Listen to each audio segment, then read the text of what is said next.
Assalamualaikum warahmatullahi wabarakatuh. Perkenalkan, nama saya Asep Ridwan Sugianto dari Prodi Rekayasa Industri. Di sini saya akan mempresentasikan tentang probabilistik statistika pada pertemuan 10 mengenai estimasi.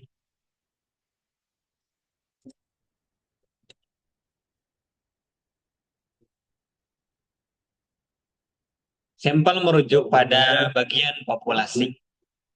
Umumnya, kita ingin mengetahui sifat suatu populasi berdasarkan pengujian terhadap sebagian sampel dari populasi tersebut. Suatu populasi dikarakterisasi oleh ukuran yang disebut parameter, sedangkan sampel dikarakterisasi oleh ukuran yang disebut statistik. Dengan statistik, kita berusaha untuk menyimpulkan populasi. Sifat populasi dipelajari berdasarkan hasil analisis data dari sampling atau sensus. Salah satu cara mengambil keputusan atau kesimpulan tentang parameter adalah estimasi atau perkiraan. Dan yang akan saya bahas yang pertama yaitu estimasi pada populasi mean. Dan yang kedua, interval keyakinan untuk rata-rata suatu populasi ketika standar deviasi diketahui. Dan yang ketiga, interval keyakinan untuk rata-rata suatu populasi ketika standar deviasi tidak diketahui. Estimasi pada populasi mean adalah proses untuk memperkirakan nilai rata-rata mu dari suatu karakteristik tertentu pada seluruh anggota populasi. Karena seringkali tidak praktis atau bahkan tidak mungkin untuk mengumpulkan data dari seluruh anggota populasi, maka kita akan mengambil sampel atau sebagian kecil dari populasi dan menggunakan data dari sampel tersebut untuk memperkirakan nilai rata-rata populasi. Kemudian ada jenis estimasi. Jenis estimasi parameter itu ada dua. Yang pertama ada estimasi titik dan estimasi interval. Estimasi titik adalah hasil perkiraan nilai parameter berupa satu nilai. Jadi, estimasi titik merupakan nilai tunggal dari statistik sampel tertentu yang digunakan untuk mengestimasi nilai parameter populasi. Misalnya, mu sama dengan 20 dengan rumus X bar sama dengan sigma XI per N. Dan ini ada contoh dari estimasi titik dan estimasi pada populasi mean. Itu kita menduga rata-rata tinggi badan orang di Indonesia. Jika kita ambil satu sampel sebanyak 1.000 orang untuk diukur tinggi badannya, kemudian didapatkan rata-rata tinggi badan orang di Indonesia itu di angka 164 cm. Dan nilai rata-rata ini dipakai untuk menduga rata-rata tinggi badan orang di Indonesia. Sehingga nilai rata-rata 164 cm dijadikan sebagai estimasi titik atau estimasi pada populasi mean ya. Kemudian ada estimasi interval. Estimasi interval adalah hasil perkiraan nilai parameter berada pada range interval confidence. Misalnya mu lebih dari 10 dan mu lebih dari 20. 10 lebih dari mu dan mu lebih dari 20. Jadi estimasi interval itu merupakan pengembangan lebih jauhnya dari estimasi titik, di mana nilai taksiran parameternya tidak terfokus pada satu titik nilai saja, tetapi memiliki batas atau jarak range tertentu ya, memiliki batas minimal dan maksimalnya. Nah, kemudian ada ciri estimasi yang baik. Itu ada tiga ya. Pertama ada estimasi tidak bias, kemudian ada efisien, dan ada konsisten. Yang pertama dikatakan tidak bias jika statistik atau sampel sama dengan harga parameter populasi. Jadi dalam hal ini, jika mean distribusi sampel ternyata sama dengan parameter populasi, maka dapat disebut dengan estimasi tidak bias. Nah, sebaliknya, kalau mean distribusi sampel tidak sama dengan parameter populasi, maka disebut estimasi bias. Yang kedua, ada efisien. Distribusi estimasi statistik memiliki standar deviasi yang kecil. Estimasi dikatakan efisien jika dari dua statistik memiliki mean yang sama, maka statistik varian yang lebih kecil disebut estimasi efisien dari mean. Sementara itu, statistik satunya lagi disebut estimasi tidak efisien. Yang kemudian ada konsisten. Secara matematis, statistik konsisten harus dapat memberi suatu estimasi titik yang sempurna terhadap harga parameter. Jika besaran sampel bertambah, maka nilai estimasi bakal mendekati nilai skor populasi. Estimasi inilah yang disebut konsisten. Namun, estimasi konsisten cenderung sama dengan nilai sebenarnya, walaupun nilai ukuran sampelnya semakin besar ya. Nah, kemudian ada interval kepercayaan atau 1 minus sigma A. Dan tingkat kepercayaannya saya tandai dengan warna hijau. Dan di sini ada rumus interval kepercayaan. Rumus ini khusus untuk menghitung interval kepercayaan dalam situasi rumus tersebut melibatkan nilai Z ya, nilai Z atau distribusi normal standar, nilai rata-rata sampel, standar deviasi, populasi, dan ukuran sampel. Dan tingkat kepercayaan menentukan seberapa yakin kita bahwa parameter populasi atau rata-rata berada pada interval yang kita hitung. Semakin tinggi tingkat kepercayaannya, semakin besar, semakin lebar intervalnya.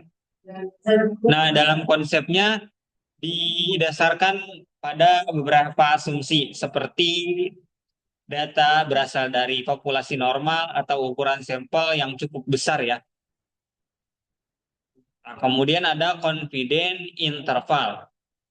Jarak dari batas tinggi dan terendah itu ditentukan sebagai confidence interval atau CI. Confidence limit yaitu luas areal bawah kurva normal ditentukan dengan presentase, misalnya 90%, 95%, 99% untuk tingkat kepercayaannya. Nah, kita masuk ke materi kedua, yaitu interval keyakinan untuk rata-rata suatu populasi ketika standar deviasi diketahui. Ketika standar deviasi diketahui, artinya kita sudah mengetahui nilai standar deviasinya dari populasi tersebut. Informasi ini sangat penting dalam menghitungkan interval kepercayaan. Dengan rumus X bar minus X bar minus Z sigma A per 2 standar deviasi per akar N lebih dari mu dan lebih dari mu X bar plus Z sigma A per 2 standar deviasi per akar N. Dan X bar ini menyatakan rata-rata distribusi dan Z sigma A per 2 ini menentukan nilai dari tabel distribusi normal kumulatif dan standar deviasi ini merupakan simpangan baku dari sampel rata-rata ya, dan N ini merupakan jumlah sampelnya. Nah, ini ada contoh rata-rata konsentrasi jeans dari pengukuran 36 sampel yang berbeda mendapatkan 2,6 gram per milimeter. Tentukan confidence interval sebesar 95% untuk rata-rata populasi konsentrasi jeans. Asumsikan standar deviasi populasi adalah sebesar 0,3 gram per milimeter. Nah, akan kita hitung. X bar itu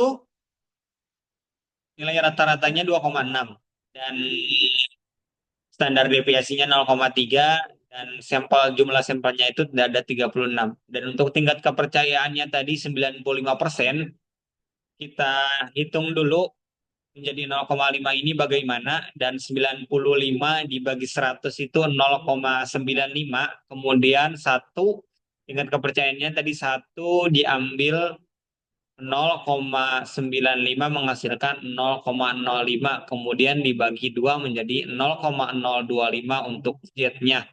Dan kita lihat dari tabel distribusi normal itu 0,0250 itu ada di area angka 0,6 dan 1,9. Jadi menghasilkan Z sigma A per 2-nya itu menghasilkan 1,96.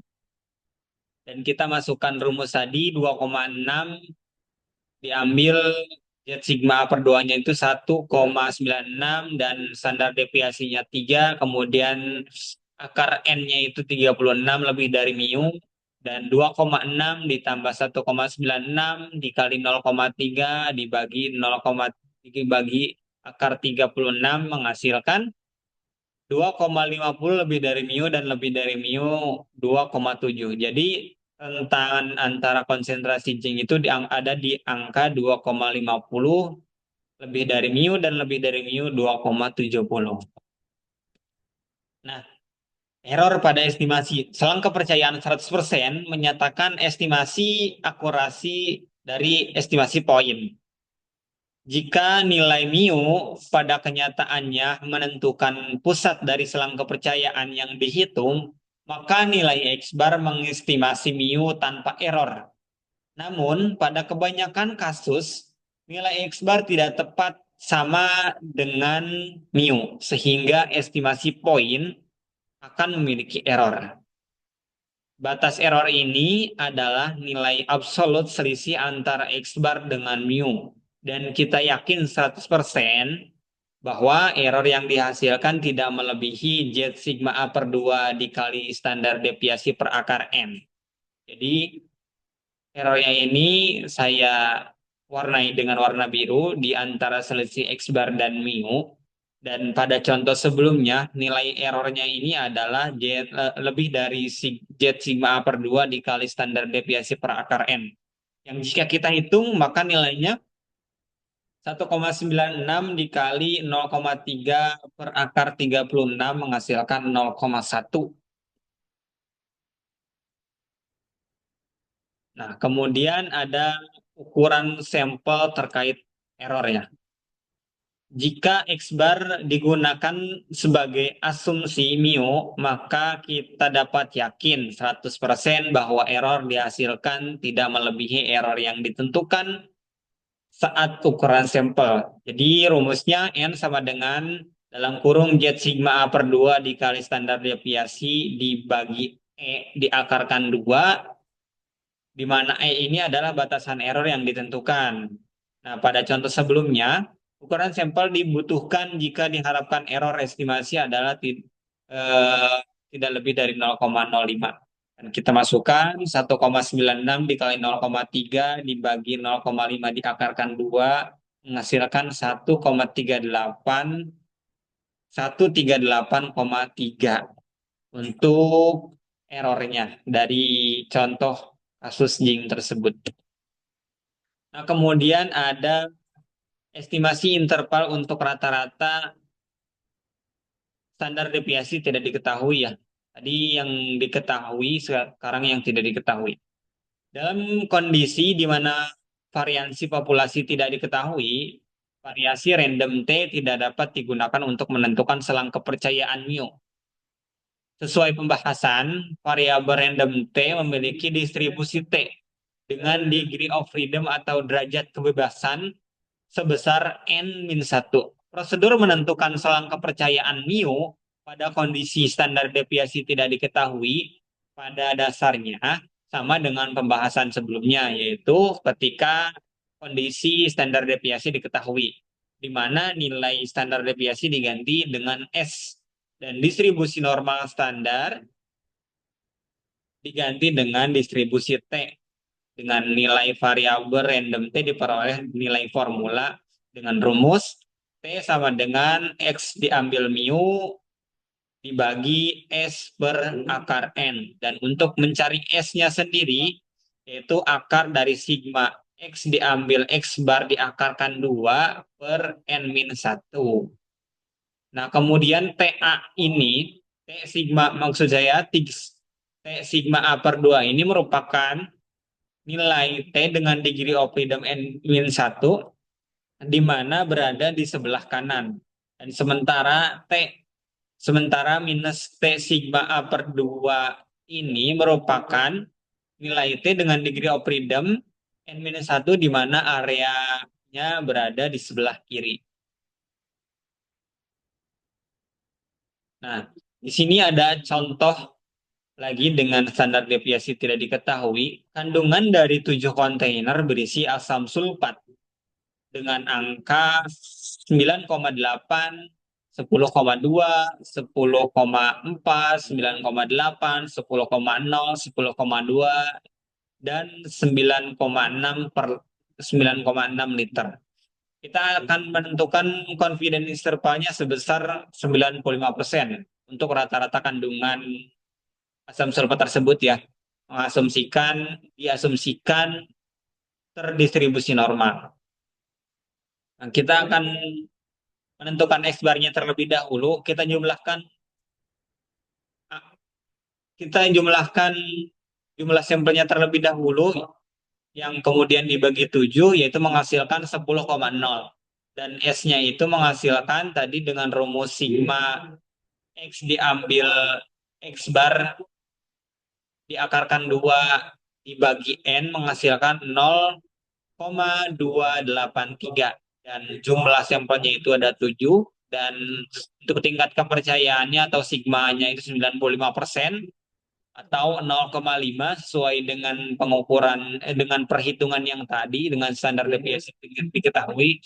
Kemudian V ini degree of freedom, derajat kebebasannya itu N-1, N-nya itu 7 diambil 1 yaitu menjadi 6.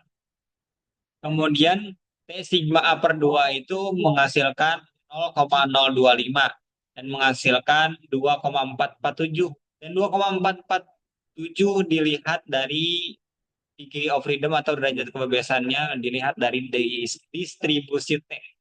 Nah, kita lihat dari distribusi T-nya itu, V-nya itu 6. Dan kemudian T sigma A per 2-nya itu 0,025. Dan kalau kita luruskan itu ada di 2,447. Ya. Jadi T sigma A per 2-nya itu 2,447. Kita masukkan ke rumus tadi, X bar diambil T sigma A per 2 dikali S per akar N lebih dari mu dan lebih dari mu X bar ditambah T sigma A per 2 dikali S per akar N menghasilkan 10,0 diambil 2,447 dikali 0,283 per akar 7 lebih dari mu dan lebih dari mu 10,0 ditambah 2,447 dikali 0,283 per akar 7 menghasilkan 9,74 lebih dari mu dan 10,26 dan lebih dari mu 10,26. Hal ini berarti nilai mu terletak antara 9,74 dan 10,26. Mungkin itu saja yang dapat saya jelaskan dalam presentasi kali ini. Kurang lebihnya mohon maaf. Sekian dari saya. Assalamualaikum warahmatullahi wabarakatuh. Terima kasih.